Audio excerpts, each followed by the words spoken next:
Bismillahirrahmanirrahim. Assalamualaikum warahmatullahi wabarakatuh. Halo guys. Nah, kami di sini dari kelompok 1 yang beranggotakan saya sendiri, Febrian Rizkia Putri, dan rekan saya, Indah Sukolintan.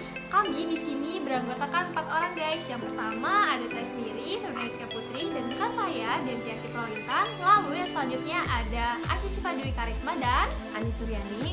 Nah, di sini kami akan membahas mengenai perkembangan teknologi. Apa aja sih yang akan kita bahas?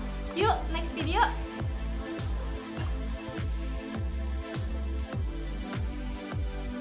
Saat ini kita hidup di zaman yang modern dan tidak asing lagi dengan yang namanya teknologi. Teknologi sudah menjadi bagian penting dalam kehidupan sehari-hari manusia karena teknologi adalah elemen kunci untuk kelangsungan hidup manusia yang membuat hidup kita lebih mudah untuk dijalani. Nah, apa sih perkembangan teknologi itu? Mari kita bahas bersama-sama. Perkembangan teknologi adalah suatu proses kegiatan dalam rangka mengembangkan teknologi atau ilmu tentang keterampilan. Perkembangan teknologi dari masa ke masa terus berkembang ke arah yang lebih canggih. Perkembangan teknologi didasarkan dari inovasi dan kreativitas manusia itu sendiri. Perkembangan teknologi ini terjadi bila seseorang menggunakan alat dan akalnya untuk menyelesaikan setiap masalah yang dihadapinya. Menurut B.J. Habibie, ada 8 wahana transformasi yang menjadi proses perkembangan teknologi, terutama teknologi industri. Yang pertama itu ada pesawat terbang, maritim dan perkapalan, alat transportasi, elektronika dan komunikasi, energi rekayasa, alat-alat dan mesin pertanian, dan pertahanan dan keamanan. Nana Syauhedin menyatakan bahwa sebenarnya sejak dahulu teknologi sudah ada untuk manusia, sudah menggunakan teknologi. Pada zaman dahulu manusia memecahkan kemiri dengan batu atau memetik buah dengan bara. Sesungguhnya mereka sudah menggunakan teknologi, yaitu teknologi sederhana. Teknologi berasal dari kata teknik yang berarti cara dan logos yang berarti pengetahuan. Jadi secara harfiah teknologi dapat diartikan sebagai pengetahuan tentang cara. Yang dimaksud di sini ialah cara melakukan sesuatu untuk memenuhi kebutuhan manusia dengan bantuan akal pikiran dan alat, sehingga seakan-akan memperpanjang, memperkuat, dan membuat kehidupan manusia lebih mudah untuk dilalui.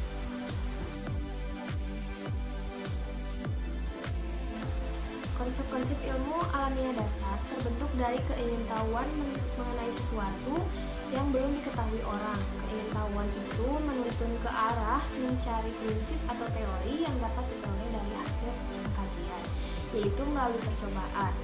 Konsep-konsep ilmu alamiah dasar merupakan konsep-konsep ilmu alam mengenai kondisi, interaksi, dan peristiwa dari kondisi yang normal atau biologi atau ideal fisika.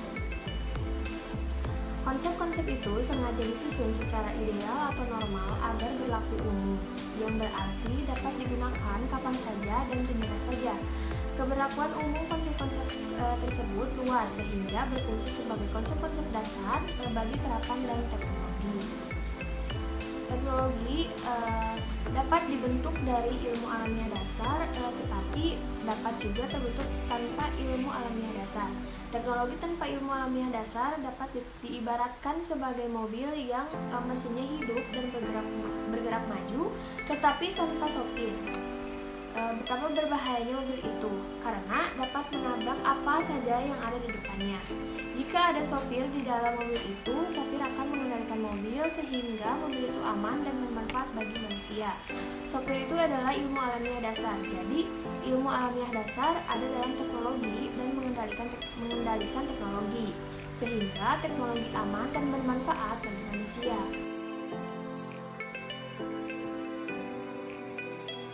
Yang pertama ada teknologi zaman prasejarah.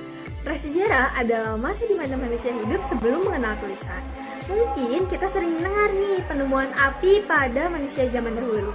Api termasuk penemuan teknologi pertama manusia pada zaman ini guys. Nah, tetapi penemuan pertama manusia itu bukan api, melainkan alat-alat batu. Sesuai apa yang dikatakan oleh Mark Moore, seorang arkeolog dari University of New England Armidale, Australia, batu telah dimanfaatkan manusia untuk mempermudah kesehariannya sejak 3,2 juta tahun lalu loh. Nah, pada zaman ini manusia cenderung memanfaatkan teknologi yang mereka miliki untuk keperluan sehari-hari. Yang kedua, ada teknologi zaman kuno. Zaman kuno di sini yang dimaksud adalah zaman setelah prasejarah sebelum abad pertengahan. Nah, zaman ini rentang waktunya cukup lama. Nah, termasuk zaman nabi-nabi, peradaban kuno, dan lain-lain. Sehingga banyak penemuan-penemuan pertama yang menjadi dasar untuk penemuan selanjutnya yang ditemukan di zaman ini. Lalu, peradaban manusia berkembang pesat pada zaman ini. Sebagai contohnya adalah peradaban Mesir kuno yang kita kenal dengan piramid. Pasti kita sering dengar dong ya yang namanya piramid. Nah, bahkan selain piramid, teknik bedah plastik pun sudah ditemukan pada zaman ini. Manusia mulai membuat teknologi-teknologi yang berkembang dengan pesat untuk keperluan massal seperti kapal dan bangunan dan lain-lain. Pada zaman ini, manusia juga sudah mengenal tulisan karena ditemukannya penemuan sejarah yang terdapat tulisan pada zaman ini. Yang ketiga, ada teknologi zaman pertengahan. Menurut beberapa sumber, zaman pertengahan adalah sekitar abad ke-5 Masehi sampai abad ke-15 Masehi. Satu hal yang bisa kita soroti pada perkembangan teknologi pada masa ini adalah dari sisi seni. Pada masa ini, mulai banyak kesenian-kesenian yang baru muncul. Jika dilihat dari sisi geografisnya, benua Eropa lah rajanya. Pada masa ini, perkembangan teknologi hampir semua dipelopori. Yang keempat, ada teknologi era revolusi industri, di mana manusia yang bertambah banyak menandakan permintaan akan kebutuhan hidup pasti semakin meningkat. Nah, teknologi pada masa ini banyak ditemukan berupa mesin-mesin yang mempunyai kemampuan produksi secara massal.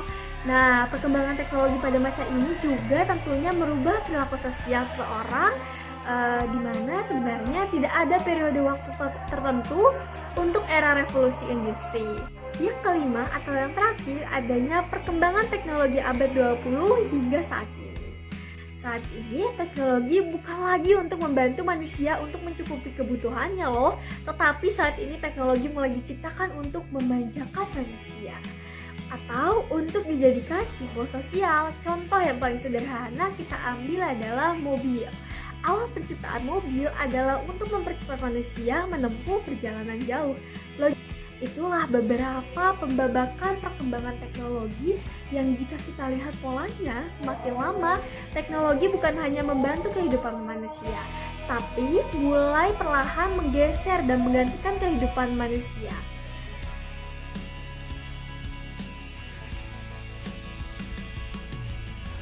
Ada pula dampak dari perkembangan teknologi. Yang pertama itu ada dampak positif. Yang pertama ada mempermudah dan mempersingkat proses pertukaran informasi. Yang kedua, meningkatkan efisiensi dan efektivitas pekerjaan. Yang ketiga, memungkinkan pembelajaran online sepenuhnya. Yang keempat, dapat berkomunikasi dengan orang lain walaupun tidak berada di lokasi yang sama. Ada pula dampak negatifnya. Yang pertama, membuat candu terhadap gadget yang dimiliki dan aplikasi-aplikasi yang ada di dalamnya.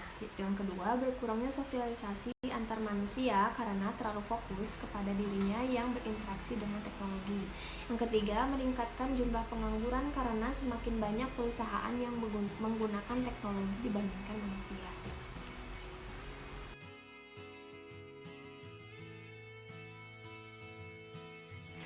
Mungkin dapat kita simpulkan langsung ya Kak ya.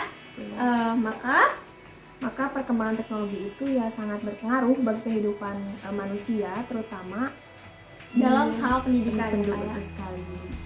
Nah, apalagi nih sekarang kita lagi mengalami musibah ya tentunya bagi semua negara, yaitu adanya pandemi COVID-19, di mana semua mahasiswa, baik mahasiswa, murid-murid, siswa ya sekarang sedang mengalami kesedihan, yaitu belajarnya secara jarak jauh atau daring, dimana kita setiap hari menggunakan teknologi ya kayak tuh, dimulai dari pembelajaran, mencari bahan referensi itu tentunya pakai teknologi ya untuk sekarang. Jadi dapat kami simpulkan bahwa perkembangan teknologi ini sangat-sangat sekali berpengaruh bagi segala penjuru, terutama dalam hal pendidikan.